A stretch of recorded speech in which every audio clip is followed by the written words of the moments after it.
ಇದರ ಬಗ್ಗೆ ನಾವು ತೀವ್ರವಾಗಿ ಖಂಡಿಸಬೇಕಂತೂ ನಿರ್ಣಯ ಮಾಡಿದ್ವಿ.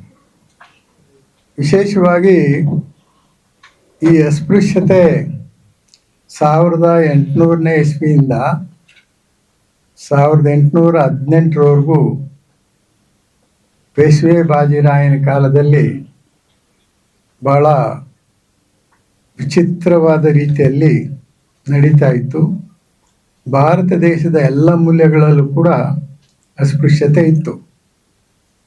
1818ರಲ್ಲಿ ಪೇಶ್ವೆ ಬಾಜಿರಾಯನ ಪತನದ ನಂತರ ಸ್ವಲ್ಪ ಮಟ್ಟಿಗೆ ಬದಲಾವಣೆಗಳಾಯಿತು. 1927ರಲ್ಲಿ ಅಂಬೇಡ್ಕರ್ ಸಾಹೇಬರು ಚೌಡರ್ ಕೆರೆ ಪ್ರವೇಶ ಮಾಡಿದಾಗ ಪ್ರವೇಶ ಮಾಡಿದ 3 ದಿನಗಳಲ್ಲಿ ಅಲ್ಲಿನ ಮನುವಾದಿಗಳು ಆ ಚೌಡರ್ ಕೆರೆ ನೀರನ್ನು ಶುದ್ಧೀಕರಣ ಮಾಡಿದ್ರು. ಯಾವ ರೀತಿ ಶುದ್ಧೀಕರಣ ಮಾಡಿದ್ರು ಅಂದರೆ ಹಸು ಗಂಜಲ ಮತ್ತು ಸಗಣಿ ಹಾಕಿ ನೀರನ್ನು ಅಪವಿತ್ರ ಮಾಡೋದ್ರ ಮೂಲಕ ಶುದ್ಧೀಕರಣ ಮಾಡಿದ್ರು. ಈಗ ಕೇರಳದಲ್ಲಿ ಈಡಿಗ ಸಮುದಾಯ ಮತ್ತು ಅಸ್ಪೃಶ್ಯ ಸಮುದಾಯ ರಸ್ತೆಯಲ್ಲಿ ಓಡಾಡೋಂಗಿರಲಿಲ್ಲ. ತಮಿಳುನಾಡಲ್ಲಿ ಒಂದು ರಥದ ಮೆರವಣಿಗೆಯನ್ನು ನೋಡಿದ್ರು ಅಂತೇಳಿ ಅವರನ್ನು ಜೈಲಿಗೆ ಹಾಕ್ಸಿದ್ರು. ಈ ಥರ ಅಸ್ಪೃಶ್ಯತೆ ಇತ್ತು. ಆದರೆ ಅಂಬೇಡ್ಕರ್ ಸಾಹೇಬರು ಸಂವಿಧಾನ ಬರೆದ ಮೇಲೆ ಆರ್ಟಿಕಲ್ 17ರ ಪ್ರಕಾರ ಈ ಅಸ್ಪೃಶ್ಯತೆಯನ್ನು ನಿಷೇಧ ಮಾಡಿದ್ರು. ಸಂವಿಧಾನ ಜಾರಿಯಾಗಿ 75 ವರ್ಷಗಳು ಕಳೆದರೂ ಕೂಡ ಇದು ಒಂದಲ್ಲ ಒಂದು ರೀತಿಯಲ್ಲಿ ನಮ್ಮ ಮುಂದೆ ಕಾಣ್ತಾ ಇದೆ. ಇದರ ಅನುಭವ ಎಲ್ಲ ನಮ್ಮೆಲ್ರಿಗೂ ಅಸ್ಪೃಶ್ಯತೆಯ ಅನುಭವ ಗೊತ್ತಾಗ್ತಾ ಇದೆ. ಈ ಖರ್ಗೆ ಸಾಹೇಬರಂಥ ಮಹಾನ್ ದೊಡ್ಡ ನಾಯಕರಿಗೆ, ಅದು ವಿರೋಧ ಪಕ್ಷದ ನಾಯಕರಿಗೆ ಈ ಥರ ಆದರೆ ಇನ್ನು ಹಳ್ಳಿಗಳಲ್ಲಿರ್ತಕ್ಕಂಥ ನಮ್ಮ ಈ SC ST OBCಗಳ ಕತೆ ಏನಾಗ್ಬೋದು ಅಂತ ಯೋಚನೆ ಮಾಡಿ. ಅದಕ್ಕೆ ಈಗ ಒಂದೇ ಮಾತರಂ ಬಗ್ಗೆ ಸೋನಿಯಾ ಗಾಂಧಿಯವರು ಏನೋ ಸ್ವಲ್ಪ ಅಡಚಣೆ ಮಾಡಿದ್ರು ಅಂತ ಹೇಳಿದ ತಕ್ಷಣವೇ ಗೃಹ ಮಂತ್ರಿಗಳಾದ ಅಮಿತ್ ಶಾ ಅವರು ಅಬ್ಜೆಕ್ಷನ್ ಮಾಡಿದ್ರು ಅಲ್ಲಿ. ಈಗ ಖರ್ಗೆಯವರಿಗೆ ಆಗಿರ್ತಕ್ಕಂಥ ಈ ಅವಮಾನವನ್ನು ಗೃಹ ಮಂತ್ರಿಗಳಾಗಲಿ, ಪ್ರಧಾನಮಂತ್ರಿಗಳಾಗಲಿ ಅಥವಾ RSS ಮುಖ್ಯಸ್ಥರಾದ ಮೋಹನ್ ಭಾಗವತರಾಗಲಿ ಯಾರು ಕೂಡ ಖಂಡನೆ ಮಾಡಿಲ್ಲ. ಅಂದರೆ ಇವರು ಅಸ್ಪೃಶ್ಯತೆ ನಡೀತಾ ಇರೋದು ನೈಜ ಕ್ರಿಯೆ ಅಂತ ಅಂದ್ಕೊಂಡಿದ್ದಾರೆ. ಅದರಿಂದ ಇದನ್ನು ನಾವು ಎಲ್ಲರೂ ಸೇರಿ ಖಂಡತುಂಡವಾಗಿ ಖಂಡಿಸ್ತೀವಿ. ಈಗ ಅದು ಮೋಸ್ಟ್ಲಿ ನನ್ನ ಪ್ರಕಾರ ಅವರು ಅಲ್ಲಿಂದ ಬಂದ ಮೇಲೆ ಅವರು ಶುದ್ಧೀಕರಣ ಮಾಡೋದು ಅಟ್ರಾಸಿಟಿ ಆ್ಯಕ್ಟ್ಗೆ ಅನ್ವಯಿಸಲ್ಲ ಅಂತ ಕಾಣುತ್ತೆ. ಆದರೂ ಕೂಡ ಈ ಘಟನೆಯನ್ನು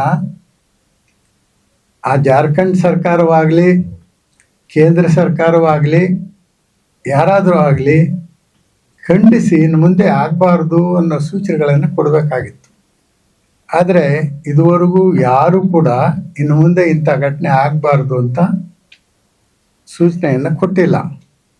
ಅದರಿಂದ ನಾವು ಈ ಪತ್ರಿಕಾಗೋಷ್ಠಿ ಮೂಲಕ ಸಮಸ್ತ ಭಾರತ ದೇಶದ, ಮೊಟ್ಟ ಮೊದಲಿಗೆ ಕರ್ನಾಟಕ ರಾಜ್ಯದ ಎಲ್ಲ ದಲಿತರು, SC ST OBCಗಳಿಗೆ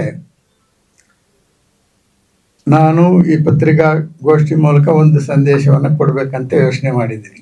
ಏನು ಅಂದರೆ, ಈಗ RSS 100 ವರ್ಷಗಳ ಕಾಲ ಈ ದೇಶದಲ್ಲಿ ಒಂದು ಸಂಘವನ್ನು ಕಟ್ಕೊಂಡು ರಿಜಿಸ್ಟ್ರು ಮಾಡಿಕೊಳ್ಳದೆ ಕೋಟ್ಯಾಂತರ ರೂಪಾಯಿ ಅನುದಾನಗಳನ್ನು ಪಡ್ಕೊಂಡು ಆಗ್ತಾ ಇದೆ. ಅವರ ಉದ್ದೇಶ ಏನಂದರೆ ಮತ್ತೆ ಹಿಂದೂ ರಾಷ್ಟ್ರ ಕ್ರಿಯೇಟ್ ಮಾಡಬೇಕಂತ ಯೋಚನೆ ಮಾಡಿಕೊಂಡಿದ್ದಾರೆ. ಸಂವಿಧಾನದಲ್ಲಿ ಇದ್ಯಾವುದೂ ಇಲ್ಲ. ಸಂವಿಧಾನದಲ್ಲಿ ಹಿಂದೂ ರಾಷ್ಟ್ರದ ಬಗ್ಗೆ ಆಗಲಿ ಯಾವುದೇ ಬಗ್ಗೆ ಪ್ರಸ್ತಾವನೆ ಕೂಡ ಆಗಿಲ್ಲ. ಅದರಿಂದ ಈಗ ನಮ್ಮಗಳದೆಲ್ಲ ಸ್ವಲ್ಪ ತಪ್ಪಾಗಿದೆ. ನಾವು ಇದಕ್ಕೆ ಆಲ್ಟರ್ನೇಟಿವ್ ಕೊಡಬೇಕಾಗಿತ್ತು, ಅದು ಕೊಟ್ಟಿಲ್ಲ. ಈಗ ಇನ್ಮೇಲೆ ನಾವೆಲ್ಲರೂ ಸೇರಿ ಈ ಧರ್ಮ ಅಂತ ಏನಿದೆ, ನಾವು ಹಿಂದೂ ಧರ್ಮದ ಬಗ್ಗೆ ಏನು ಪ್ರಶ್ನೆ ಮಾಡಲ್ಲ, ಅವ್ರ ನಡವಳಿಕೆಗಳ ಬಗ್ಗೆ ನಮ್ದೇನು ತಕರಾರಿಲ್ಲ. ಆದರೆ ನಮ್ಮ ಜನ ಇಂತಹ ಘಟನೆಗಳು ನಡೀತಾ ಇದ್ರು ಕೂಡ ನೋಡ್ಕೊಂಡು ಸುಮ್ಮನೆ ಇರೋಕ್ಕಾಗಲ್ಲ.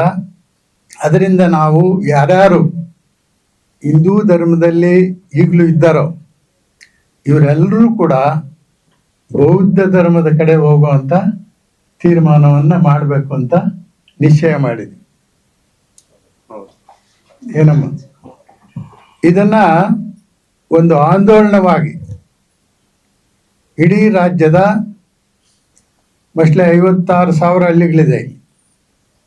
ಇಷ್ಟು ಹಳ್ಳಿಗಳಿಗೆ ನಾವು ಪ್ರವಾಸ ಮಾಡೋದ್ರ ಮೂಲಕ ಇನ್ನು ಮುಂದೆ ಖರ್ಗೆ ಅವರಿಗೆ ಇಂಥವ್ರಿಗೆ, ಖರ್ಗೆ ಅಂತ ಮಹಾನ್ ದೊಡ್ಡ ಕಾಂಗ್ರೆಸ್ಸು 140 ವರ್ಷಗಳ ಒಂದು ರಾಷ್ಟ್ರೀಯ ಪಕ್ಷದ ನಾಯಕರಿಗೆ ಈ ರೀತಿ ಅವಮಾನ ಆಗೋದಾದ್ರೆ ಇನ್ನು ನಮ್ಮಂಥವ್ರ ಕತೆ ಏನು, ಹಳ್ಳಿಗಳಲ್ಲಿರ್ತಕ್ಕಂಥ ಜನರ ಕತೆ ಏನು? ಅದರಿಂದ ನಾವು ಹಳ್ಳಿಗಳಲ್ಲಿ ಪ್ರವಾಸ ಮಾಡಿ ಅದಕ್ಕೆ ಎಲ್ಲ ಒಂದು ಒಕ್ಕೂಟ ಮಾಡಿಕೊಂಡು ಬೌದ್ಧ ಧರ್ಮದ ಕಡೆನೆ ಆಲ್ಟರ್ನೇಟಿವ್ ಕೊಡ್ಬೇಕಲ್ಲ ನಾವು. ಈಗ ಅವರು RSS ಕಟ್ಕೊಂಡಿದ್ದಾರೆ, ನಮ್ದೇನಿಲ್ಲ. ನಾವು DSS ಆ ಸಂಘ ಈ ಸಂಘ ಅಂತ ಕಟ್ಕೊಂಡಿದ್ದೀವಿ.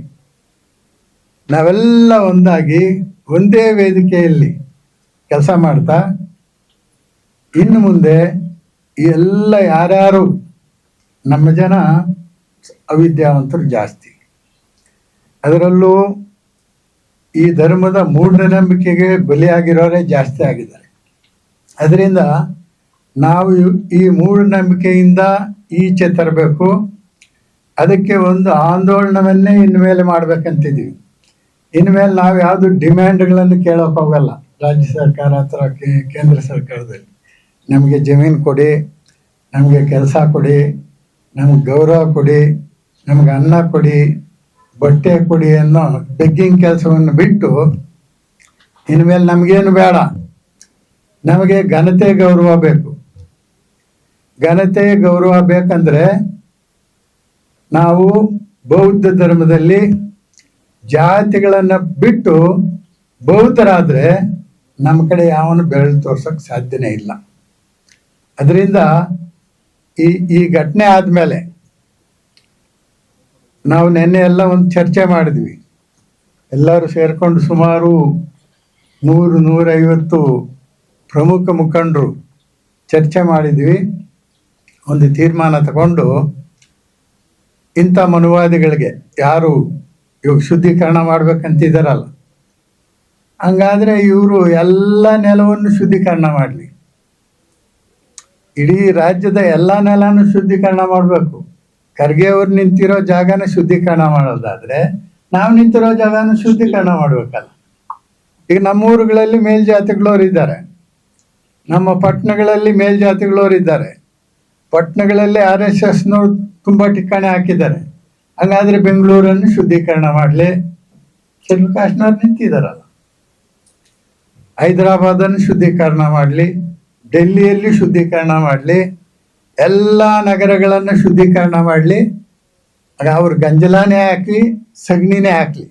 ಈಗ ಅವರಲ್ಲಿ ಹೋಮ ಹವನ ಮಾಡಿದ್ದಾರೆ. ಯಾವುದೋ ಮರದ ಕಡ್ಡಿಗಳನ್ನು ತುಪ್ಪದಲ್ಲಿ ಎಣ್ಣೆಯಲ್ಲಿ ಹಾಕಿ ಅಲ್ಲಿ ಹೊಗೆ ಬರ್ಸೋದ್ರ ಮೂಲಕ ಕಾರ್ಬನ್ ಡೈಆಕ್ಸೈಡನ್ನು ಈಚೆಗೆ ತರಿಸಿ ಶುದ್ಧೀಕರಣ ಮಾಡೋದು. ಅಲ್ಲಿ ಆ ಹವನ ಹೋಮ ನಡೆಯೋ ಕಡೆ ಕಾರ್ಬನ್ ಡೈಆಕ್ಸೈಡ್ ಬಂದರೆ ಉಸಿರಾಟಕ್ಕೆ ತೊಂದರೆ ಆಗ್ತದೆ. ತೊಂದರೆ ಮಾಡೋದ್ರ ಮೂಲಕ ಶುದ್ಧೀಕರಣ ಮಾಡೋಂಥ ಅಯೋಗ್ಯರು. ಅದರಿಂದ ಕೇಂದ್ರ ಸರ್ಕಾರ, ವಿಶೇಷವಾಗಿ ಅಮಿತ್ ಶಾ ಅವರು ಎಲ್ಲದಕ್ಕೂ ನಾನೇ ಏನು ಐರನ್ ಮನುಷ್ಯ, ಸರ್ದಾರ್ ವಲ್ಲಭಾಯ್ ಪಟೇಲ್ಗೆ ಆಲ್ಟರ್ನೇಟಿವ್ ನಾನೇ ಅಂತ ಹೇಳೋವಂಥ ಮನುಷ್ಯ, ಇದ್ರ ಬಗ್ಗೆ ಮಾತಾಡಬೇಕಾಗಿತ್ತು, ಮಾತಾಡ್ತಾ ಇಲ್ಲ. ಪ್ರಧಾನಮಂತ್ರಿಗಳು ಬೇರೆ ದೇಶಕ್ಕೆ ಹೋದಾಗ ಭಗವಾನ್ ಬುದ್ಧರ ಪುಸ್ತಕವನ್ನು ಕೊಡ್ತಾರೆ. ಯಾಕಂದರೆ ಅವರಿಗೆ ಎಲ್ಲ ಪ್ರಪಂಚದ ಎಲ್ಲ ದೇಶಗಳಲ್ಲೂ ಇಂಡಿಯಾ ದೇಶವನ್ನು ಬುದ್ಧನ ನಾಡು ಅಂತ ತಿಳ್ಕೊಂಡವ್ರೆ. ಅದರಿಂದ ಅಲ್ಲಿ ಸಿಂಪತಿ ಗೇನ್ ಮಾಡೋಕ್ಕೆ ಭಗವಾನ್ ಬುದ್ಧರ ಫೋಟೋನ ಕೊಡ್ತಾ ಇದ್ದಾರೆ. ಅದಕ್ಕೆ ನಾವು ಇವತ್ತಿಂದ ಇಂಥ ಒಂದು ಅಭಿಯಾನವನ್ನು ಶುರು ಮಾಡೋದಕ್ಕೆ ತಯಾರಾಗಿದ್ದೀರಿ. ಅವರೇ ನಮಗೆ ಎಚ್ಚರಿಕೆ ಕೊಟ್ಟರು. ನಾವು ನಿದ್ದೆ ಮಾಡ್ತಾ ಇದ್ವಿ. ಆ್ಯಕ್ಚುಲಿ ಶುದ್ಧೀಕರಣ ಮಾಡಿದಂಥ ಮನುವಾದಿಗಳೇ ನಮಗೊಂದು ದಾರಿ ತೋರಿಸಿದ್ದಾರೆ. ಈ ನಿಟ್ಟಿನಲ್ಲಿ ಈ ಸುದ್ದಿಯನ್ನು ದಯವಿಟ್ಟು ನೀವು ಸ್ವಲ್ಪ ವ್ಯಾಪಕವಾಗಿ ಪ್ರಚಾರ ಮಾಡಬೇಕು. ಇದು ಸಾಮಾನ್ಯವಾದ ವಿಷಯ ಅಲ್ಲ. ಈಗ ಶುದ್ಧೀಕರಣ ಒಂದು ಕಡೆ ಮಾಡಿಬಿಟ್ರೆ ಸಾಲದವರು. ಎಲ್ಲೆಲ್ಲಿ ಶೆಡ್ಯೂಲ್ ಕಾಸ್ಟ್ನಿದ್ದಾರೋ 43 ಕೋಟಿ ಜನ ಇದ್ದಾರಲ್ಲ ಶೆಡ್ಯೂಲ್ ಕಾಸ್ಟ್ನವರು. 43 ಕೋಟಿ ಜನ ಶೆಡ್ಯೂಲ್ ಕಾಸ್ಟ್ನವ್ರು ಎಲ್ಲೆಲ್ಲಿ ನಿಂತ್ಕೊಂಡು ಹೋಗ್ತಾರೆ, ಯಾವ್ಯಾವ ಜಾತ್ರೆಗೆ ಹೋಗ್ತಾರೆ, ಯಾವ್ಯಾವ ದೇವಸ್ಥಾನಕ್ಕೆ ಹೋಗ್ತಾರೆ, ಯಾವ್ಯಾವ ಸ್ಕೂಲ್ಗೆ ಹೋಗ್ತಾರೋ ಇಲ್ಲೆಲ್ಲ ಬಂದು ಶುದ್ಧೀಕರಣ ಮಾಡಲಿ. ನಾನು ಒತ್ತಾಯ ಅದು. Thank you. ವಿಷಯಗಳನ್ನ ತಿಳಿಸಿದ್ದಾರೆ. ದಯಮಾಡಿ ಈ ವಿಷಯವನ್ನ ತಾವು ತಮ್ಮ ಪತ್ರಿಕೆಗಳಲ್ಲಿ ಮತ್ತು ಮಾಧ್ಯಮಗಳಲ್ಲಿ ಹೆಚ್ಚಿಗೆ ಪ್ರಕಟಿಸುವುದರೊಂದಿಗೆ ಸಹಕರಿಸಬೇಕಂತೇಳಿ ನಿಮ್ಮಲ್ಲಿ ಮತ್ತೊಮ್ಮೆ ನಾನು ಮನವಿಯನ್ನ ಮಾಡಿಕೊಳ್ತಾ ಈ ಪತ್ರಿಕಾಗೋಷ್ಠಿಯನ್ನ ಉದ್ದೇಶಿಸಿ ದಲಿತ ಸಂಘಟನೆಗಳ ಒಕ್ಕೂಟದ ಮತ್ತೊಬ್ಬರ ಮುಖಂಡರಾದಂತ ಆತ್ಮೀಯ ಸ್ನೇಹಿತರಾದಂತ ಹೆಣ್ಣೂರು ಶ್ರೀನಿವಾಸರವರು ಮಾತನಾಡ್ಬೇಕಂತೇಳಿ ಮನವಿಯನ್ನ ಮಾಡ್ಕೊಳ್ತೇನೆ. ಏನು ಮಲ್ಲಿಕಾರ್ಜುನ ಖರ್ಗೆ ಈ ದೇಶದ ವಿರೋಧ ಪಕ್ಷದ ಮುಖಂಡರು, ಅವರು ಜಾರ್ಖಂಡಲ್ಲಿ ಒಂದು ಬಹಿರಂಗ ಸಭೆಗೆ ಹೋದಾಗ ಅಲ್ಲಿ ಶುದ್ಧೀಕರಣ ಮಾಡಿರ್ತಕ್ಕಂಥ ಈ ಮನು ವ್ಯಾಧಿಗಳಿಗೆ ಧಿಕ್ಕಾರ ಹೇಳೋದ್ರ ಮೂಲಕ ಸಗಣಿ ಮತ್ತು ಗಂಜಲದಿಂದ ಶುದ್ಧೀಕರಣ ಆಗೋದಾದ್ರೆ ಆ ಗಂಜಲ ಮತ್ತು ಆ ಸಗಣಿ ಪವಿತ್ರ ಅನ್ನೋದಾದ್ರೆ ಪ್ರತಿದಿನ ಆ ಗಂಜಲವನ್ನ ಆ ಮನು ವ್ಯಾಧಿಗಳು ಕುಡಿಬೇಕು. ಬೆಳಿಗ್ಗೆ ಟಿಫನ್ ಮಾಡ್ತಕ್ಕಂಥ ರೊಟ್ಟಿ, ಚಪಾತಿ, ಸಾಗು ಇತ್ಯಾದಿ ಏನ್ ತಿಂತಾರೆ ಅದರ ಬದಲಿಗೆ ಸಗಣಿ ತಿನ್ಬೇಕು. ಆವಾಗ ಆ ಪವಿತ್ರತೆ ಅವ್ರಿಗೆ ಅರ್ಥ ಆಗುತ್ತೆ ಅಂತೇಳಿ ನಾನು ಈ ಸಂದರ್ಭದಲ್ಲಿ ಹೇಳಲಿಕ್ಕೆ ಇಷ್ಟಪಡ್ತೀನಿ. ಈ ಮನುವಾದ ಅಥವಾ ಈ ಮನು ವ್ಯಾಧಿ ಇವತ್ತಿಂದಲ್ಲ, ಉಪ ಪ್ರಧಾನಿಗಳಾದಂತ ಜಗಜೀವನ್ ರಾಮ್ ಅವರು ಪುರಿ ಜಗನ್ನಾಥ್ಗೆ ಪ್ರವೇಶ ಮಾಡಿದಾಗ ಇದೇ ಮನುವಾದಿಗಳು ಶುದ್ಧೀಕರಣ ಮಾಡಿದ್ರು. ನಮ್ಮ ರಾಷ್ಟ್ರಪತಿ ಮುರ್ಮಾ ಏನು ಪುರಿ ಜಗನ್ನಾಥ್ಗೆ ಹೋಗ್ಬೇಕಂತ ಹೇಳಿದಾಗ ಆ ಪುರಿ ಜಗನ್ನಾಥನ ನೋಡ್ಲಿಕ್ಕೆ ಒಂದು ದೊಡ್ಡ ಒಂದು ಕಟ್ಟಿಗೆಯನ್ನು ಇಕ್ಕಿ ದರ್ಶನ ಮಾಡಿಸ್ತಾರೆ. ಅದೇ ಅಮಿತ್ ಶಾ ಪುರಿ ಜಗನ್ನಾಥ ದೇವಸ್ಥಾನದ ಒಳಗಡೆ ಗರ್ಭಗುಡಿ ಒಳಗಡೆ ಹೋಗಿ ಪೂಜೆ ಮಾಡತಕ್ಕಂಥದ್ದನ್ನ ನೋಡಿದಾಗ ಇವತ್ತು ಕೂಡ ಈ ವರ್ಣ ವ್ಯವಸ್ಥೆ ಮತ್ತು ಈ ಜಾತಿ ವ್ಯವಸ್ಥೆ ಮತ್ತಷ್ಟು ಗಟ್ಟಿಗೊಳಿಸ್ಲಿಕ್ಕ ಇಡೀ ಕೇಂದ್ರ ಸರ್ಕಾರ ಮತ್ತು ಸಂಘ ಪರಿವಾರದ RSS ಮತ್ತು ಅದರ ಎಲ್ಲ ಅಂಗಸಂಸ್ಥೆಗಳು ಮಾಡ್ತಾ ಇದ್ದೇವೆ. ಇದರ ಬಗ್ಗೆ ಈ ದೇಶದಲ್ಲಿರ್ತಕ್ಕಂಥ, ಈ ರಾಜ್ಯದಲ್ಲಿರ್ತಕ್ಕಂಥ ದಲಿತರು, ಹಿಂದುಳಿದವರು, ಮತ್ತೆ ಪ್ರಗತಿಪರರು ಚಿಂತನೆ ಮಾಡಬೇಕು. ಇವತ್ತೊಂದು ಸವಾಲಾಗ್ತಾ ಇದ್ದೀವಿ ನಾವು. ಬೆಂಗಳೂರಲ್ಲಿ ಚಾಮರಾಜಪೇಟೆಯಲ್ಲಿ ರಾಷ್ಟ್ರೋತ್ಥಾನ ಅಂತ ಒಂದು ಬಿಲ್ಡಿಂಗ್ ಇದೆ. ಆ ರಾಷ್ಟ್ರೋತ್ಥಾನ ಬಿಲ್ಡಿಂಗ್ ನಲ್ಲಿ ಎಡಗೈದವ್ರನ್ನ ಪ್ರತ್ಯೇಕ ಸಭೆ ಮಾಡ್ತಾರೆ, ಬಲಗೈದವ್ರನ್ನ ಕರೆದು ಪ್ರತ್ಯೇಕವಾಗಿ ಸಭೆ ಮಾಡ್ತಾರೆ, ಕುಲಂಬಗಳು ಅಂತ ಇರ್ತಕ್ಕಂಥವ್ರನ್ನ ಪ್ರತ್ಯೇಕವಾಗಿ ಸಭೆ ಮಾಡ್ತಾರೆ, ಅಲೆಮಾರುಗಳನ್ನ ಕರೆದು ಪ್ರತ್ಯೇಕವಾಗಿ ಸಭೆ ಮಾಡ್ತಾರೆ. ನಿಮ್ಗೆ ಆ ಒಂದು ಪವಿತ್ರ ಅನ್ನೋದಾದ್ರೆ ಆ ರಾಷ್ಟ್ರೋತ್ಥಾನದಲ್ಲಿ ನೀವು ಗಂಜಲ ಸಗಣಿ ಹಾಕಿ ನೀವು ಶುದ್ಧಿ ಮಾಡಬೇಕು. ನೀವು ಶುದ್ಧಿ ಮಾಡಕ್ ಆಗಲ್ಲ ನಿಮ್ ಕೈಯಲ್ಲಿ. ಯಾಕಾಗಲ್ಲ ಅಂತ ಹೇಳಿದ್ರೆ ಗಂಜಲ ಮತ್ತು ಸಗಣಿ ಅದು ಬ್ಯಾಕ್ಟೀರಿಯಾ ಇದೆ. ಅದು ಏನಾದ್ರೂ ವ್ಯತ್ಯಾಸ ರೋಗ ರುಜಿನಗಳು ಬರ್ತವೆ. ನಿಮ್ಮ ಕೇಶವ ಕೃಪದಲ್ಲಿ ನೀವು ಇವತ್ತೇನು ಮಾರ್ಬಲ್ಸ್ ಟೈಲ್ಸ್ ಹಾಕಿದಾರಲ್ಲ ಅದನ್ನ ಕಿತ್ತಾಕ್ಬಿಡ್ರಿ. ಸಗಣಿ ಮತ್ತು ಗಂಜಲನ ಸಾರು ನಾವೆಲ್ಲ ಮಕ್ಕಳಿದ್ದಾಗ ನಮ್ಮ ಮನೆಗಳೆಲ್ಲ ಸಗಣಿ ಮತ್ತು ನೆಲ ಸಾರ್ತಾ ಇದೀವಿ. ನಮ್ಗೆ ಗೊತ್ತಿರಲಿಲ್ಲ. ಇವತ್ತು ನಾವು ಟೈಲ್ಸ್ ಅಲ್ಲಿ ಇದೀವಿ. ನಿಮ್ಮ ಕೇಶವ ಕೃಪದಲ್ಲಿ ಪ್ರಥಮ ಬಾರಿಗೆ ನೀವು ಟೈಲ್ಸ್ ಕಿತ್ತಾಕ್ಬಿಟ್ಟು ಆ ಗೋಡೆಗಳನ್ನ ಕಿತ್ತಾಕ್ಬಿಟ್ಟು ಆ ಗೋಡೆಗಳಿಗೆ ನೆಲ ಹಾಸಿಗೆ. ಇವತ್ತು ಸಂಘ ಪರಿವಾರದವರು ಇವತ್ತು ಡೆಲ್ಲಿನಲ್ಲಿ ಸುಮಾರು ಒಂದು 3,000 ಕೋಟಿ ಖರ್ಚು ಮಾಡಿ ಒಂದು ಭವನ ಕಟ್ಟಿದಾರಲ್ಲ, ಅಲ್ಲಿ ನೀವು ಈ ಗಂಜಲ ಮತ್ತು ಈ ಸಗಣಿನ ನೀವು ಸಾರೋದ್ರ ಮೂಲಕ ನಿಮಗೆ ಪವಿತ್ರ ನಡೆಸ್ಕೊಳ್ಳಿ. ನಾವು ಬೇಡ ಅನ್ನಲ್ಲ, ನೀವು ಮಾತ್ರ ಅಲ್ಲಿ ಶುದ್ಧವಾಗಿರ್ಬೇಕು. ಅಂದ್ರೆ ನಾವು ಓಡಾಡ್ತಕ್ಕಂಥ ಜಾಗ ಅದು ಶುದ್ಧ. ಆದ್ರೆ ಅಶುದ್ಧವಾಗಿರ್ತಕ್ಕಂಥ ಗಂಜಲ ಮತ್ತು ಸಗಣಿನ ಸಾರಿಸೋದ್ರ ಮೂಲಕ ನಾವು ಅದಕ್ಕಿಂತ ಕಟ್ಟಕಡೆಯ ಸಮಾಜ ಅಂತ ಹೇಳಲಿಕ್ಕೆ ಪ್ರಯತ್ನವನ್ನ ಈ ಸಂಘ ಪರಿವಾರದವರು ಈ ಮನುವಾದಿಗಳು ಮಾಡ್ತಾ ಇದ್ದಾರೆ. ಇದು ನಾವು ಧಿಕ್ಕಾರ ಹೇಳ್ತಾ ಇದ್ದೀವಿ. ಅದರಿಂದ ಕೇಂದ್ರ ಸರ್ಕಾರಕ್ಕೆ ಮನವಿ ನಾವು ಕೊಟ್ಟಿದ್ದೀವಿ ಈಗಾಗಲೇ. ಕೇಂದ್ರ ಸರ್ಕಾರ ಮನವಿಯನ್ನು ಸ್ವೀಕಾರ ಮಾಡುತ್ತೆ, ಅದರ ಬಗ್ಗೆ ಕ್ರಮ ವಹಿಸುತ್ತೆ ಅನ್ನೋದು ನಮ್ಗೆ ಯಾರು ನಂಬಿಕೆ ಇಲ್ಲ. ಆದ್ರೆ ಒಂದು ಜಾಗೃತಿ ಮೂಡಿಸ್ತಕ್ಕಂಥ ಕೆಲಸ ಕರ್ನಾಟಕದಿಂದ, ಯಾಕಂದ್ರೆ ಬಸವಣ್ಣ ನಡೆದಾಡಿರ್ತಕ್ಕಂಥ ನಾಡು ಇದು. ಈ ಭಾಗದಲ್ಲಿ ಅನೇಕ ಹೋರಾಟ ಮಾಡಿರ್ತಕ್ಕಂಥ ನಾಡಿದು.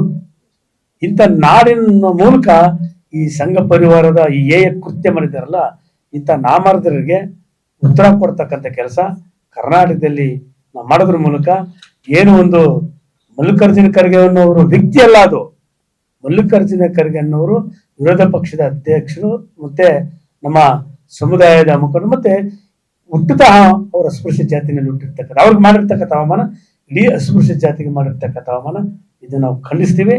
ಅದರಿಂದ ಈ ರಾಜ್ಯದಲ್ಲಿರ್ತಕ್ಕಂಥ ಏನು ಮಾನಗೆಟ್ಟ ಬಿಜೆಪಿನಲ್ಲಿರ್ತಕ್ಕಂಥ ಮಾನಗೆಟ್ಟ ಯಾರೆಲ್ಲ MLAಗಳು MP ಗಳಿದ್ದೀರಿ, ಮಾಜಿ ಮಂತ್ರಿಗಳಿದ್ದೀರಿ, ನೀವು ಕೂಡಲೇ ನಿಮ್ಗೇನಾದ್ರೂ ಮಾನ ಮರ್ಯಾದೆ ಇದ್ರೆ ರಾಜೀನಾಮೆಯನ್ನು ಬಿಸಾಕಿ ನೀವು ಹೊರಗಡಬೇಕು. ಯಾಕಂತ ಹೇಳಿದ್ರೆ ಅಲ್ಲಿ ಆತನಿಗೆ ಖರ್ಗೆ ಅವರಿಗೆ ಅವರು ಶುದ್ಧ ಗಂಜಲ ಎಂಜಲು ಮಾಡಿರ್ತಕ್ಕಂಥದ್ದು ನೋಡಿದ್ರೆ ಈ ಚೆಡ್ಡಿ ನಾರಾಯಣ ಸ್ವಾಮಿ, ಈ ಎನ್ ಮಹೇಶು, ನಮ್ಮ ನಾರಾಯಣ ಸ್ವಾಮಿ, ಕಾರಜೋಳ ಇವ್ರಿಗೇನಾದ್ರೂ ಮಾನ ಮರ್ಯಾದಿದ್ರೆ ರಾಜನ ಕೂಟ ಬಿಸಾಕ್ ಬರ್ಬೇಕಾಗಿತ್ತು, ಇಲ್ಲ ಅವರು ಮಾತಾಡ್ಬೇಕಾಗಿತ್ತು, ಇಲ್ಲ ತಪ್ಪಾಗಿದೆ ಅಂತೇಳಿ.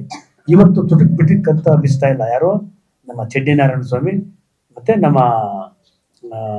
ಕೊಳ್ಳೆಗಾಲ ಎನ್ ಮಹೇಶ್ ಮತ್ತೆ ಗೋವಿಂದ ಕಾರಜೋಳ, ನಮ್ಮ ಆನೇಕಲ್ ನಾರಾಯಣ ಸ್ವಾಮಿ. ಹಂಗಾಗಿ ಈ ರಾಜ್ಯದಲ್ಲಿ ಏನು ನಮ್ಮ ಯುವಕರಿದ್ದಾರೆ, ಸಮುದಾಯದ ಮುಖಂಡರಿದ್ದಾರೆ, ಇದ್ರ ಬಗ್ಗೆ ಬಹಳ ಜಾಗೃತಿ ವಹಿಸಬೇಕು.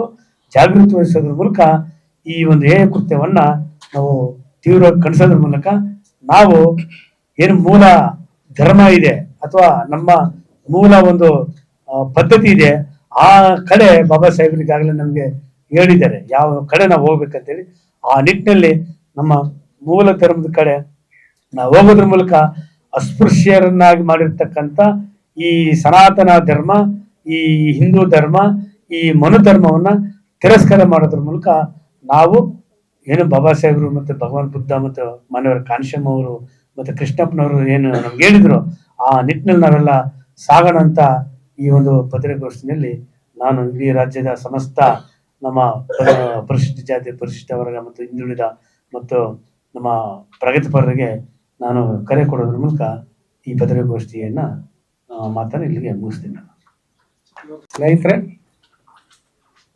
ಉತ್ತರಾಖಂಡ ರಾಮಲೀಲಾ ಮೈದಾನದಲ್ಲಿ 8/8/2026 ನಡೆದ ಸಭೆಗೆ ಸನ್ಮಾನ್ಯ ಮಲ್ಲಿಕಾರ್ಜುನ್ ಖರ್ಗೆ ಅವರು ಭಾಗವಹಿಸ್ತಾರೆ. ಅವರು ಭಾಷಣ ಮಾಡಿ ಬಂದ ನಂತರ RSS ಮತ್ತು ಬಜರಂಗದ ಪುಂಡ್ರು ಅದನ್ನ ಶುದ್ಧೀಕರಣಗೊಳಿಸ್ತಾರೆ. ಆದರೆ ಅದು ಅವಮಾನ ಖರ್ಗೆ ಅವರಿಗೆ ಮಾಡಿದ್ದಲ್ಲ, ಇಡೀ ಭಾರತ ದೇಶದ ಅಸ್ಪೃಶ್ಯ ಸಮುದಾಯಕ್ಕೆ ಮಾಡಿದ ಅಪಮಾನ ಅಂತ ಹೇಳಿ ನಾವು ಖಂಡನೆ ಮಾಡ್ತಾ ಇದ್ದೀವಿ. ಇವತ್ತ ಇದಕ್ಕೆ ಮಾನ್ಯ ಗೃಹ ಸಚಿವರು, ಕೇಂದ್ರದ ಗೃಹ ಸಚಿವರು ಮಾತಾಡಬೇಕಾಗಿತ್ತು.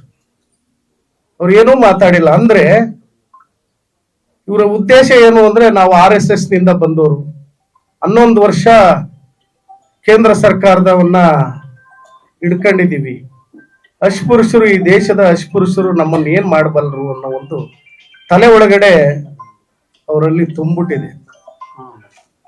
ಇದೇ ಕರ್ನಾಟಕದಲ್ಲಿ ಕೂಡ ಅದೇ ಚಾಳಿ ನಡೀತಾ ಇದೆ. ಕಳೆದ 2-3 ತಿಂಗಳ ಹಿಂದೆ ತುಮಕೂರಿನಲ್ಲಿ ಒಂದು ದೇವಸ್ಥಾನಕ್ಕೆ ದಲಿತ ಹುಡುಗ ಪ್ರವೇಶ ಮಾಡ್ದ ಅಂತ ಹೇಳಿ ಪೂಜಾರಿ ಆಚರಣೆಗಳನ್ನ ನಿಲ್ಲಿಸಿ ಹೋಮ ಆಚರಣೆಗಳು ಮಾಡಿದ್ರು. ಅವ್ರಿಗೆ ಆಗಿದ್ದೇನು? ತಕ್ಷಣ ಅವರಿಗೆ ಅಟ್ರಾಸಿಟಿ ಕೇಸ್ ಹಾಕಿದಾಯ್ತು. ಹಾಗೆ ಉಡುಪಿ ದೇವಸ್ಥಾನದಲ್ಲೂ ಕೂಡ ಇದು ನಡೀತು.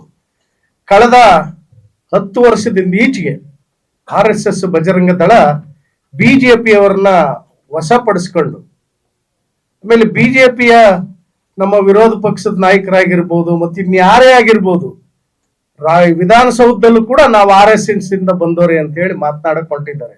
ಆದ್ರೆ ಇದುವರೆಗೂ ಆ ಧೈರ್ಯ ಅವ್ರಿಗೆ ಇರ್ಲಿಲ್ಲ. ಈಗ ಏನಾಗಿದೆ ಅಂದ್ರೆ, ದಲಿತರು ಪಂಗಡಗಳಾಗಿದ್ದಾವೆ, ನಮ್ಮನ್ನೇನು ಮಾಡಕ್ಕಾಗಲ್ಲ ಅಂತ ಹೇಳದೆ ಹೋದ್ರೆ RSS ತಲೆ ಎತ್ತಲ್ಲ ಅನ್ನೋ ಒಂದು ವಿಚಾರವನ್ನ ಹಳ್ಳಿಯ ಜನರಿಗೂ ಕೂಡ ಅಸ್ಪೃಶ್ಯರಿಗೆ ಮುಟ್ಸಿದ್ರೆ ನಮ್ಮ ಹಕ್ಕನ್ನ ಓಟ್ ಹಾಕುವಾಗ ಇವರಿಗೆ ಸರಿಯಾದ ಪಾಠವನ್ನ ಕಲಿಸ್ಬಹುದು. ನಾವು ಏನ್ ಮಾತಾಡಬೇಕು ಅನ್ನಿದ್ದೇವೋ ಇದನ್ನ ನಿಮ್ಮ ಮುಂದೆ ಕೊಟ್ಟಿದ್ದೀವಿ ಪತ್ರಿಕೆ ಹೇಳಿಕೆಗಳಲ್ಲಿ. ತಾವು ಅಸ್ಪೃಶ್ಯತೆ ಆಚರಣೆ ಬಗ್ಗೆ ಎಲ್ಲಾ ಮಾಧ್ಯಮದವರು ಕೂಡ ಒಂಚೂರು ಹೆಚ್ಚು ಗಮನ ಹರಿಸಿ ಅದನ್ನ ಪ್ರಚಾರ ಮಾಡಿದ್ರೆ ಬಹುಶಃ ಅವರಿಗೆ ಕಿವಿ ಇಲ್ದೋರಿಗೆ ಅಥವಾ ಕಣ್ಣಿಲ್ದೋರಿಗೆ ಅವ್ರಿಗೇನಾದ್ರೂ ಮನವರಿಕೆ ಆಗ್ಬಹುದು ಅಂತ ಹೇಳಿ ನಾನು ನಿಮ್ಮಲ್ಲಿ ವಿನಂತಿಸ್ಕೊಳ್ತೀನಿ. ದಯವಿಟ್ಟು ಈ ಪತ್ರದಲ್ಲಿ ಇರೋದನ್ನ ತಾವೆಲ್ಲರೂ ಕೂಡ ತಾತು ಶಬ್ದಂಗೆ ಪ್ರಕಟ ಮಾಡಬೇಕು ಅಂತ ಹೇಳಿ ಮನವಿ ಮಾಡಿಸ್ಕೊಳ್ತೀನಿ. ನಮಸ್ಕಾರ. ಜೈ ಭೀಮ್. ಇದ್ದಾರೆ ಕಾಂಗ್ರೆಸ್ನಲ್ಲೂ ಕೂಡ ಮನವಾದಿಗಳಿದ್ದಾರೆ, ಪ್ರಶ್ನೆ ಇತ್ತು, ತಾಕತ್ತಿಲ್ದವರು ಇದ್ದಾರೆ. ಅದರಿಂದನೇ ನಾವು ಮಾಡ್ತಾ ಇರೋದು. ಈಗ ಅವರೆಲ್ಲ ಮಾಡಿದ್ದಿದ್ರೆ ಕಾಂಗ್ರೆಸ್ಸು ಇದನ್ನ ಒಂದು ಆಂದೋಲನದ ರೂಪದಲ್ಲಿ ತಗೊಂಡೋಗಿದ್ದಿದ್ರೆ ನಾವು ಬಂದಿಲ್ಲಿ ಪತ್ರಿಕಾಗೋಷ್ಠಿ ಮಾಡುವಂತ ಅವಶ್ಯಕತೆ ಇರಲಿಲ್ಲ. ಅವ್ರು ಮಾಡದಿರೋದ ಕಾರಣ ಅಂದ್ರೆ ಅವ್ರಿಗೆ ತಾಕತ್ತಿಲ್ಲ. ಅದರಲ್ಲೂ ಮನವಾದಿಗಳಿದ್ದಾರೆ, ಅದರಿಂದ ಮಾಡ್ತಾರೆ. ಈಗ ನಾವು ಅವ್ರನ್ನೇನು ಡಿಪೆಂಡ್ ಆಗಿಲ್ಲ, ಕಾಂಗ್ರೆಸ್ನ ಭಾಗ ಅಲ್ಲ ನಾವು. ಅದರಿಂದನೇ ಇಂಡಿಪೆಂಡೆಂಟ್ ಆಗಿ ಥಿಂಕ್ ಮಾಡಿ ನಾವು ಈ ಪ್ರತಿಭಟನೆಯನ್ನ ಶಾಂತ ರೂಪದಲ್ಲಿ ಜನಗಳ ಹತ್ರ ಕರ್ಕೊಂಡು ಹೋಗ್ಬೇಕಂತ ಯೋಚನೆ ಮಾಡಿದ್ದೀವಿ. ಇನ್ನೇನು ನಿಂತ್ಕೊಂಡು ದಾರಿಯಲ್ಲೇ ಪ್ರತಿಭಟನೆ ಮಾಡಲ್ಲ RSSಗೆ. ನಾವು ಅದಕ್ಕೆ ಆಲ್ಟರ್ನೇಟಿವ್ ಕೊಡ್ತೀವಿ. ನಾವು ಒಂದು ಫೈನ್ ಡೇ RSSಗಿಂತ ದೊಡ್ಡ ಶಕ್ತಿ ದಲಿತ ಸಮುದಾಯ ಮತ್ತು ಹಿಂದುಳಿದ ಸಮುದಾಯ ಒಟ್ಟಾಗಿ ಸೇರಿದ್ರೆ ಆಗತ್ತೆ. ಇನ್ಯಾರ್ದೇನೋ ಪ್ರಶ್ನೆ ಇದೆ? ವಿಪಕ್ಷವರ ಪ್ರಶ್ನೆ ಮುಂದುವರಿಸ್ತಾ, ಅಧಿವೇಶನದ ಸಮಯ ಈಗೇನಾದ್ರೂ ಕಾಂಗ್ರೆಸ್ ಶಾಸಕರು ಅಥವಾ ಒಟ್ಟು ರಾಜ್ಯ ಸರ್ಕಾರದ ಮೇಲೆ ಒತ್ತಡ ತಂದು ಈ ದುರ್ಘಟನೆನ ಖಂಡಿಸುವಂತ ಒಂದು ನಿರ್ಣಯನ ತಗೊಳ್ಳಿ ಅಂತ ನೀವು ಒತ್ತಾಯ ತಗೊಳ್ತಾ ಇದ್ದಾರೆ. ಈಗ ತಾನೇ ಬಂದಂತ ಸುದ್ದಿ, ಸೆಷನಲ್ಲಿ ಅಪ್ಪರ್ ಹೌಸ್ ಅಲ್ಲಿ ಖಂಡನಾ ನಿರ್ಣಯ ಮಂಡಿಸಿದಾರಂತೆ. ನಾವು ಅವ್ರಿಗೇನು ಒತ್ತಾಯ ಮಾಡಲ್ಲ, ನೀವು ತಗೊಳ್ಳಿ ಅಂತ ಏನು ಒತ್ತಾಯ ಮಾಡಲ್ಲ. ನಾವು ನಮ್ಮ ಉದ್ದೇಶ ಇರೋದು, ನಮ್ಮ ಸಮುದಾಯ ಏನು ಮೂಢನಂಬಿಕೆಗಳಲ್ಲಿದ್ದಾರೆ, ಕಾಯಿಲೆ ಬಂದರೆ ಪೂಜಾರಿ ಹತ್ರ ಹೋಗ್ತಾರೆ, ಶಾಸ್ತ್ರದವನ ಹತ್ರ ಹೋಗ್ತಾರೆ, ತಮ್ಮ ದುಡ್ಡನ್ನು ಕಳ್ಕೊಂಡು ಆರೋಗ್ಯನ ಕಳ್ಕೊಳ್ತಾ ಇದ್ದಾರೆ. ಇದನ್ನೆಲ್ಲ ತಿಳಿಸಿದರೆ ಮೂಢನಂಬಿಕೆಯನ್ನು ಬಿಡಿ, ನಿಮ್ಗೆ ಯಾರು ದೇವರು ಜನರಿಗೆ ಯಾರು ಬೆಂಬಲ ಕೊಟ್ಟಿಲ್ಲ. ಅಸ್ಪೃಶ್ಯತೆ ನಿವಾರಣೆಗಾಗಿ ಯಾವುದಾದ್ರೂ ದೇವರು ಧ್ವನಿ ಎತ್ತಿದ್ದಾರ? ಯಾವ ದೇವರು ಧ್ವನಿ ಎತ್ತಿಲ್ಲ. ಧ್ವನಿ ಎತ್ತಿದವರು ಮೊಟ್ಟ ಮೊದಲಿಗೆ ಮಹಾತ್ಮ ಜ್ಯೋತಿಬಾ ಫುಲೆ ಅವರು, ಸಾಹು ಮಹಾರಾಜ್ ಅವರು, ಪೆರಿಯಾರ್ ರಾಮಸ್ವಾಮಿ ನಾಯಕರವರು, ವೆಸ್ಟ್ ಬೆಂಗಾಲಲ್ಲಿ ಹರಿಚಂದ್ ಟ್ಯಾಗೋರ್ ಅವರು, ಹರಿಚಂದ್ ಟ್ಯಾಗೋರ್ ಅವರು, ಗುರು ರವಿದಾಸ್ ಅವರು, ಕೇರಳದಲ್ಲಿ ಅಯ್ಯನ್ ಕಾಳಿ ನಾರಾಯಣ್ ಗುರುಗಳು. ಅದರಿಂದ ಈಗ ನಮ್ಮ ಮ್ಯಾಂಗ್ಳೂರಿನಲ್ಲಿ ಕುಡುಮಲ್ ರಂಗರಾವ್ ಅವರು ಕೂಡ ಅಸ್ಪೃಶ್ಯ ಬ್ರಾಹ್ಮಣರಾಗಿದ್ದುಕೊಂಡು ಅಸ್ಪೃಶ್ಯರ ಪರವಾಗಿ ಧ್ವನಿ ಎತ್ತಿ ಬಹಿಷ್ಕಾರಕ್ಕೆ ಒಳಪಟ್ಟಿದ್ರು. ಅವ್ರು ಹೇಳಿದ್ರು, ಆ ಬ್ರಾಹ್ಮಣ ಸಮುದಾಯದವರೆಲ್ಲ ಕರೆದು, ಯಾಕ್ರಿ ನೀವು ಅಸ್ಪೃಶ್ಯರ ಜೊತೆಲಿ ಹೋಗ್ತಾ ಇದ್ದೀರಿ ಅಂತ. ಅದಕ್ಕೆ ಅವ್ರು ಹೇಳ್ದಂಥ ಉತ್ತರ ಏನು ಗೊತ್ತಾ? ನೀವು ಮಾಡಿರೋ ಪಾಪಕ್ಕೆ ನಾನು ಮಾಡ್ತಾರೋ ಕೆಲಸ ಇದೆಯಲ್ಲ, ಯಾರಾದರೂ ಅಸ್ಪೃಶ್ಯ ಹುಡುಗ ಓದ್ಬಿಟ್ಟು ಸೂಟು ಬೂಟು ಹಾಕ್ಕೊಂಡು ಹೋಗಿ ಬಂದರೆ ನನ್ನ ಹೆಣನ ರೋಡ್ ಪಕ್ಕದಲ್ಲಿ ಮಣ್ಣು ಮಾಡಿ ಆ ಧೂಳು ಬಂದು ನನ್ನ ಸಮಾಧಿ ಮೇಲೆ ಬಿದ್ದರೆ ನಾವೆಲ್ಲ ಪಾವನ ಆಗ್ತೀವಿ ಅಂತ ಹೇಳಿದ್ರು. ಅಂತ ಮಹಾನ್ ಪುರುಷರ ಸಿದ್ಧಾಂತಗಳನ್ನು ಎತ್ಕೊಂಡು ನಾವಿವಾಗ ಇನ್ನು ಮೇಲೆ ಸಮುದಾಯದ ಕಡೆ ಹೋಗ್ತಾ ಇದ್ದೀವಿ. ನಾವೆಲ್ಲ ಒಟ್ಟಾಗಿ ಇದೊಂದು ಸಭೆ ಮಾಡಿ ತೀರ್ಮಾನ ಮಾಡಿದ್ದೀವಿ. ಎಲ್ರೂ ಜನರನ್ನ ತಿಳುವಳಿಕೆ ಮಾಡದೆ ಯಾವುದೇ ಹೋರಾಟ ಸಕ್ಸಸ್ ಆಗಲ್ಲ. ಇದೊಂದು ಅಂಬೇಡ್ಕರ್ ಸಾಹೇಬರ ಇನ್ಕಂಪ್ಲೀಟೆಡ್ ಮಿಷನ್, ಅಪೂರ್ಣವಾದ ಕೆಲಸ ಬಾಕಿ ಇದೆ ಅಂಬೇಡ್ಕರ್ ಸಾಹೇಬರದು. ಅದನ್ನು ಪೂರ್ಣಗೊಳಿಸುವಂಥ ಕೆಲಸದಲ್ಲಿ ನಾವು ತೋರಿಸ್ಕೊಂತೀವಿ. ಇನ್ನೇನೋ ಪ್ರಶ್ನೆ ನೀವೇನೋ ಕೇಳಿದ್ರಲ್ಲ, ಅದ್ರ ಸ್ವರೂಪ ಹೇಗಿರುತ್ತೆ ಅಂತ ಸರ್? ಆಂದೋಲನದ ಸ್ವರೂಪ ಹೇಗಿರುತ್ತೆ? ಅಲ್ಲ ಅಷ್ಟು ಏನಾದ್ರು ಚರ್ಚೆ ಆಗಿದೆಯಾ? ಅಲ್ಲಲ್ಲ, ಈಗ ಜನರನ್ನ ತಿಳುವಳಿಕೆ ಕೊಡೋದ್ರ ಮೂಲಕ, ಅಂಬೇಡ್ಕರ್ ಸಿದ್ಧಾಂತಗಳನ್ನು ತಿಳಿಸೋದ್ರ ಮೂಲಕ, ಫುಲೆ ಸಾಹು ಅಂಬೇಡ್ಕರ್ ಸಿದ್ಧಾಂತನ ತಿಳಿಸೋದಂದ್ರೆ ಬುದ್ಧನ ಕಡೆಗೆ ನಮ್ಮ ನಡೆಗೆ ಇದೇ ಆಗ್ಬೇಕು ಫೈನಲ್ ಆಗಿ. ಈಗ ನಾವು ಈ ಜಾತಿಗಳನ್ನು ಬಿಟ್ಟರೆ ಅವ್ರು ನಮ್ಮ ಜಾತಿ ಹೆಸರು ಹೇಳಿದ್ರೆ ಅವ್ರ ಮೇಲೆ ನಾವು ಕೇಸ್ ಹಾಕ್ತೀವಿ. ನೀವು ಇಂಥ ಜಾತಿಯವನು ಅಂತ ಯಾರಾದ್ರೂ ಮೇಲ್ ಜಾತಿಯವ್ರು ಹೇಳಿದ್ರೆ ನಮ್ಗೆ ಜಾತಿನೇ ಎಲ್ಲ ನೀನು ಹೆಂಗೆ ಹೇಳಿದೆ ಅಂತ ಕೇಸ್ ಹಾಕುವಂಥ ಪರಿಸ್ಥಿತಿಗೆ ಬರ್ತದೆ. ಈಗಲ್ಲ, ತಕ್ಷಣಕ್ಕೆ ಬಂದುಬಿಡಲ್ಲ. ಇನ್ನೊಂದು 10 ವರ್ಷದ ಮೇಲೆ ಬಹುದೊಡ್ಡ ಪರಿಣಾಮ ಬೀರುವಂಥ ಕೆಲಸ ಆಗುತ್ತೆ. ಇದು ಜಾಗೃತಿ ಯಾವಾಗ್ಲಿಂದ ಸ್ಟಾರ್ಟ್ ಆಗುತ್ತೆ ಸರ್? ಈಗಿಂದನೇ ಸ್ಟಾರ್ಟು. ಇದು ಈ ಹಿಂದೆ ಸರ್ ನಾವು ಅಸ್ಪೃಶ್ಯತೆ ನಿವಾರಣೆ ವಿರುದ್ಧ ಹೋರಾಟದಲ್ಲಿ ನಿರೀಕ್ಷಿತ ಪ್ರಮಾಣದಲ್ಲಿ ಎಲ್ಲೂ ಹೋರಾಟಗಳಾಗಿಲ್ಲ ಸರ್. ನಿಜ, ಕೆಲವು ಸಂದರ್ಭಗಳು ಹೊರತುಪಡಿಸ್ತಂತೆ. ನೀವು ಹೇಳ್ತಾ ಇರೋದು 100% ನಿಜ. ನಮ್ಮ ಜನ ಸಂಘಟನೆಗಳು ಮಾಡಿಕೊಂಡು ಜನರ ಹತ್ರ ಹೋಗಿಲ್ಲ. ಸಂಘಟನೆಗಳು ಮಾಡಿಕೊಂಡು ಡಿಮ್ಯಾಂಡ್ಗಳು ಇಟ್ಕೊಂಡು ನಮ್ಮ ಜನರಿಗೆ ಅದು ಕೊಡಿ ಇದು ಕೊಡಿ. ನಮ್ಮ ಜನರಿಗೆ ಅದೆಲ್ಲ ಏನು ಬೇಕಾಗಿಲ್ಲ. ನಮ್ಮ ಜನರಿಗೆ ಬೇಕಾಗಿರೋದು ಘನತೆ, ಗೌರವ, ಮಾನ, ಮರ್ಯಾದೆ. ಅದೇ ಇನ್ಮೇಲೆ ಇವಾಗ ಹೊಸದಾಗಿ ಶುರು ಮಾಡಿದ್ದೀವಿ ನಾವು. ಒಟ್ಟು ಮಾಡ್ತೀವಿ, ಪ್ರಾರಂಭ ಮಾಡ್ತೀವಿ. ಬುದ್ಧನ ಕಡೆಗೆ ನಮ್ಮ ನಡೆ ಅಂತ ಒಂದು ಹೋರಾಟ ಶುರು ಮಾಡಿದಂತೆ. ಇದಕ್ಕೆ ತಾವು ತಮ್ಮ ಈಗ ಯಾವ ನಾಯಕರ ಪರವಾಗಿ ತಾವು ಹೋರಾಟವನ್ನು ಮಾಡ್ತಾ ಇದ್ದೀರಾ? ಅವರು ಏನು ಅನ್ಯಾಯ ಆಗಿದೆ, ಅವ್ರನ್ನ ಅವಮಾನ ಮಾಡಿದ ಆ ನಾಯಕರ ಸಹಮತ ಇರ್ತಾವ್ರೆಲ್ಲರೂ ಕೂಡ ನಿಮ್ಮ ಹೋರಾಟ ಯಾರ ನಾಯಕರು? ಮಲ್ಲಿಕಾರ್ಜುನ ಖರ್ಗೆ ಆಗಿರ್ಬೋದು, ಬೇರೆ ಬೇರೆ ನಾವು ಮಲ್ಲಿಕಾರ್ಜುನ್ ಪರವಾಗಿ ಮಾಡ್ತಾ ಇಲ್ಲ. ಪರವಾಗಿಲ್ಲ ಅಲ್ಲ, ಅವ್ರಿಗೆ ಅನ್ಯಾಯ ಆಗಿದೆ, ಸಮಾಜದ ಅನ್ಯಾಯ ಆಗಿದೆ. ಬಟ್ ಅವರೆಲ್ಲ ಜೊತೆಗೆ ಮಲ್ಲಿಕಾರ್ಜುನ್ ಖರ್ಗೆಗೆ ಇಂಡಿವಿಜುವಲ್ ಆಗಿ ಅನ್ಯಾಯ ಆಗಿದೆ ಅಂತ ಅವ್ರ ಪರವಾಗಿ ಹೋರಾಟ ಮಾಡ್ತಾ ಇಲ್ಲ ನಾವು. ಈಗ ಅವರೇ ಹೋರಾಟ ಮಾಡ್ತಾ ಇಲ್ಲ. ನಾವು ಅವ್ರಿಗಾಗಿರೋ ಅವಮಾನ ಇಡೀ ಸಮುದಾಯಕ್ಕಾಗಿರೋ ಅವಮಾನ. ಖರ್ಗೆಗೊಬ್ಬರಿಗೆ ಅಲ್ಲ, ಕುಲಕ್ಕೆ ಸ್ವಲ್ಪ ಅಂದ್ರೆ ತಲೆಗೆ ಅಷ್ಟೆಷ್ಟು ಅಂತ ಹೇಳ್ತಾರೆ. ಹಂಗಾಗಿ ನಾವು ಮಲ್ಲಿಕಾರ್ಜುನ್ ಖರ್ಗೆನ ಇಂಡಿವಿಜುವಲ್ ಆಗಿ ನಮ್ಮ ನಾಯಕರಲ್ಲ. ನಾವು ಇದು ಯಾರಿಗೆ ಆಗಲಿ ನಾವು ಖಂಡಿಸ್ತೀವಿ. ನಮ್ಮ ಸಮುದಾಯದಲ್ಲಿ ಯಾರಿಗೆ ಎಲ್ಲಿ ಆದ್ರೂ ಖಂಡಿಸ್ತೀವಿ. ಅವ್ನು ಬಿಜೆಪಿಯಲ್ಲಿ ಇದ್ದವನಿಗೂ ಒಂದು ವೇಳೆ ಶುದ್ಧೀಕರಣ ಮಾಡಿದ್ರೆ, ಈಗ ಎನ್ ಮಹೇಶ್, ಚಲವಾದಿ ನಾರಾಯಣ ಚಡ್ಡಿ ನಾರಾಯಣ ಸ್ವಾಮಿಗೆ ಅಕಸ್ಮಾತ್ ಎಲ್ಲಾನು ಶುದ್ಧೀಕರಣ ಆದ್ರೂ ಕೂಡ ನಾವು ಖಂಡಿತವಾಗ್ಲೂ ಖಂಡಿಸ್ತೀವಿ. ಆಗ್ಲೂ ಕೂಡ ಜನರಿಗೇನೆ ತಿಳಿಸೋದು ನಾವು, ನೋಡಿ ಹಿಂಗೆಲ್ಲ ಆಗ್ತಾ ಇದೆ, ನೀವು ಮಾಡೋಂಥ ದಡ್ಡ ಕೆಲಸಗಳಿಗೆ ಅವ್ರು ನಮ್ಮನ್ನ ಈ ರೀತಿ ನಡ್ಸ್ಕೊಳ್ತಾ ಇದ್ದಾರೆ. ನಮ್ಮ ನಡವಳಿಕೆಯನ್ನ ಬದಲಾವಣೆ ಮಾಡ್ಕೋಬೇಕು ನಾವು. ಇವಾಗ ನಾವು ಇಷ್ಟು ದಿನ ತಪ್ಪು ಮಾಡಿದ್ವಿ, ಅಂಬೇಡ್ಕರ್ ಸಾಹೇಬ್ರು ಹೇಳಿದ ಮಾತನ್ನ ಕೇಳಿರ್ಲಿಲ್ಲ. ಇನ್ಮೇಲೆ ಆಸ್ ಇಟ್ ಈಸ್ ಅಂಬೇಡ್ಕರ್ ದಾರಿಯಲ್ಲಿ ಹೋಗೋಕ್ ತೀರ್ಮಾನ ಮಾಡಿದ್ವಿ ಅಲ್ವಾ?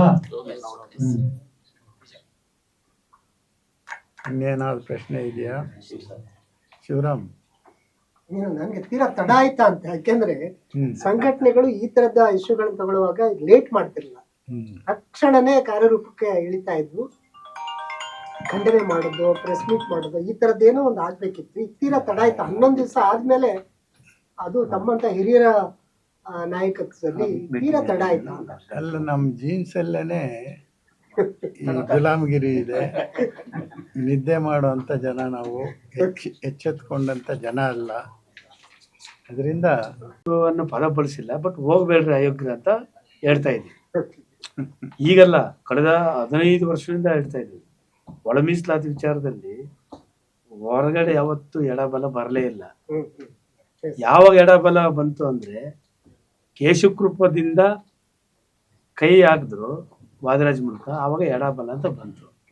ಅದರಲ್ಲಿ ಬಲಗೈನಲ್ಲಿರ್ತಕ್ಕಂಥ ವಲಯರು ಮತ್ತು ಎಡಗೈನಲ್ಲಿರ್ತಕ್ಕಂಥ ಮಾದಿಗರು, ಆ ಇಬ್ಬರು ಕೂಡ ಸಂಘ ಪರಿವಾರದ ಹಿಡಿದಲ್ಲಿ ಸಿಗಾಕೊಂಡೆ ಮೊನ್ನೆ ಆಗಿರೋದು. ಇದು ಅಕ್ಷರ ಸತ್ಯ. ಇದನ್ನ ಮುಚ್ಚಿಕ್ಕಿ ಮಾತಾಡಕ್ಕೆ ಸಾಧ್ಯನೇ ಇಲ್ಲ. ಇದನ್ನ ಅವತ್ತು ಹೇಳಿದ್ದೀನಿ, ಎಡಬಲ ಅನ್ನೋದು ಜಾತಿ ಅಲ್ಲ, ವಲಮಾದಿಗರು ಅನ್ನೋದು ಒಂದು ಜಾತಿ, ಅಣ್ಣ ತಮ್ಮಂದರು. ನೀವಿಬ್ಬರು ಕರೆಕ್ಟಾಗಿ ಕುತ್ಕೊಂಡು ಬಗೆಹರಿಸ್ಕೊಂಡ್ರೆ ಎಲ್ಲ ಸಮಸ್ಯೆ ಬಗೆಹರಿತಾರೆ ಅಂತೇಳಿ 2017-18 ಸಂದರ್ಭದಲ್ಲಿ 5-6 ಸದಸ್ಯವಾದ ಏನಿತ್ತು, 6-5 ಆವಾಗಲೇ ಎಲ್ಲ ದಲಿತ ಮುಖಂಡರು ಎಲ್ಲ ನಾವೆಲ್ಲ ಸೇರಿ 5,500 ಕೊಡ್ರಿ ಅಂತ ಮನವಿ ಕೊಟ್ಟಿದ್ವಿ. ಅದನ್ನು ಇದರಲ್ಲೇ ಮುಂದುವರಿಸ್ಬೋದಾಗಿತ್ತು, ಬಟ್ ಆಗ್ಲಿಲ್ಲ. ಯಾಕಂದ್ರೆ ಅಲ್ಲಿ ಮನುವಾದಿಗಳು ರೈಟಲ್ಲಿ ಇದ್ದಾರೆ, ಲೆಫ್ಟಲ್ಲಿ ಇದ್ದಾರೆ. ಆ ಮನುವಾದಗಳನ್ನ ಆಪರೇಟ್ ಮಾಡ್ತಾ ಇರೋದು ನೇರವಾಗಿ ವಾದಿರಾಜ್ ಮತ್ತು BL ಸಂತೋಷ್, ಅದರ ಅನುಮಾನನೇ ಇಲ್ಲ. ಹಂಗಾಗಿ ಆವತ್ತಿಂದ ಹೇಳ್ತಾ ಇದ್ವಿ ಹೋಗ್ಬೇಡ್ರಿ ಅಂತ. ಆ ಪ್ರಯತ್ನ ಸಾಗ್ತಾ ಇದೆ. ಅದನ್ನು ನಾವು ಸುಮ್ಮನೆ ಇರಂಗಿಲ್ವಲ್ಲ, ನಿರಂತರವಾಗಿ ಅದು ತಡಿಲಿಕ್ಕೆ ನಾವು ಏನು ಪ್ರಯತ್ನ ಮಾಡ್ತಾನೆ ಇದ್ದೀವಿ. ಮಾಡಿದ್ರಿಂದ 23ರ ಚುನಾವಣೆಯಲ್ಲಿ ನಾವೆಲ್ಲ ಸೇರಿ BJP ಸೋಲಿಸ್ಬೇಕು ಅನ್ನೋ ಕಾರಣದಿಂದ ಕಾಂಗ್ರೆಸ್ ಗೆಲ್ಲಿಸಿದ್ವಿ. ಕಾಂಗ್ರೆಸ್ಸು ನಮ್ಗೆ ಅನಿವಾರ್ಯ ಅಲ್ಲ, BJP ಸೋಲಿಸ್ಬೇಕನ್ನೋ ಅನಿವಾರ್ಯ, ಅದು ಅಷ್ಟೇ, ಇನ್ನೇನಿಲ್ಲ. ನಿನ್ನೆ ಇನ್ಸಿಡೆಂಟ್ ಗೋಪಾಲಣ್ಣ ಅವ್ರು ಬಂದಿರ್ಬೋದು, ಯೂನಿವರ್ಸಿಟಿ ಗಲಾಟೆ ಆಗಿ ABVP ಅವರು. ಈಗ ಹೊಸದಾಗಿ 1 ತಿಂಗಳು ಆಗಿಲ್ಲ ಪಾಪ ಅವ್ರು ಚಾರ್ಜ್ ತಗೊಂಡು PC ರೆಸಿಗ್ನೇಷನ್ ಕೇಳಿದ್ದಾರೆ. ಬಾಲ ಮುಚ್ಕೊಂಡಿದ್ದವರು ABVP ಶುರುವಾಗಿದ್ದಾರೆ ಮತ್ತೆ. ಹಳೆ ವಿದ್ಯಾರ್ಥಿಗಳು ಹೊರಗಡೆ ಬಂದ್ರಲ್ಲ, ಕುಮ್ಮಕ್ಕ ಅಲ್ಲಿಂದನೇ. ಹೌದು ಅದಕ್ಕೋಸ್ಕರ ಹೌದು, ಕೇಶಕೃಪನೆ.